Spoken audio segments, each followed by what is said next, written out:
మొన్నటికి మొన్న ప్రకాష్ రాజ్ గారు మాట్లాడారు నా మీద. అరే నేను మాట్లాడుతుంది ఒక హిందువులు అపవిత్రం గురించి మాట్లాడుతున్నాను. ఇందులో ప్రకాష్ రాజ్ గారికి సంబంధం ఏంటి? ఇందులో నేను ఇంకొక మతాన్ని నిందించానా?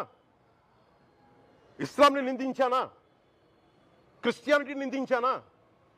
అపవిత్రం జరిగింది, ఇలా జరగకూడదు, ఫుడ్ అడల్టరేషన్ జరిగిందని మాట్లాడుతుంటే దీన్ని గోల చేయకూడదంట. అంటే తప్పు జరిగినప్పుడు మాట్లాడకూడదా?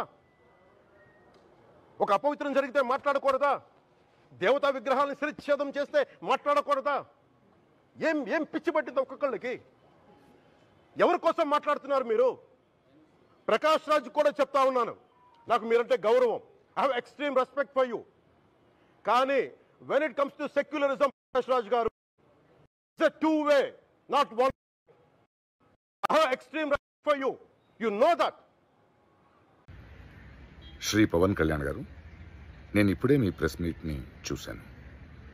నేను చెప్పిందేంటి, మీరు దాన్ని అపార్థం చేసుకుని తిప్పుతున్నదేంటి? నేను ఇప్పుడు విదేశాల్లో షూటింగ్లో ఉన్నాను. 30వ తారీఖు తర్వాత వచ్చి మీ ప్రతి మాటకి సమాధానం చెప్తాను. ఈ మధ్య మీకు వీలైతే నా ట్వీట్ని మళ్ళీ చదవండి, అర్థం చేసుకోండి ప్లీజ్. మొన్నటికి మొన్న ప్రకాష్ రాజ్ గారు మాట్లాడారు నా మీద. అరే నేను మాట్లాడుతుంది ఒక హిందువులు అపవిత్రం గురించి మాట్లాడుతున్నాను. ఇందులో ప్రకాష్ రాజ్ గారికి సంబంధం ఏంటి? ఇందులో నేను ఇంకొక మతాన్ని నిందించానా? ఇస్లాంని నిందించానా? క్రిస్టియానిటీని నిందించానా?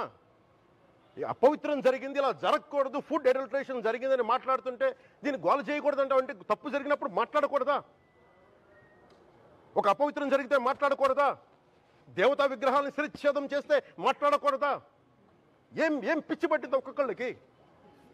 ఎవరి కోసం మాట్లాడుతున్నారు మీరు? ప్రకాష్ రాజ్ కూడా చెప్తా ఉన్నాను, నాకు మీరంటే గౌరవం. I have extreme respect for you. కానీ when it comes to secularism, Prakash Raj గారు, it's a two way, not one. I have extreme respect for you. You know that. Shri Pavan Kalyan గారు, నేను ఇప్పుడే మీ ప్రెస్ మీట్ని చూశాను. నేను చెప్పిందేంటి, మీరు దాన్ని అపార్థం చేసుకుని తిప్పుతున్నదేంటి? నేను ఇప్పుడు విదేశాల్లో షూటింగ్లో ఉన్నాను. 30వ తారీఖు తర్వాత వచ్చి మీ ప్రతి మాటకి సమాధానం చెప్తాను. ఈ మధ్య మీకు వీలైతే నా ట్వీట్ని మళ్ళీ చదవండి, అర్థం చేసుకోండి ప్లీజ్.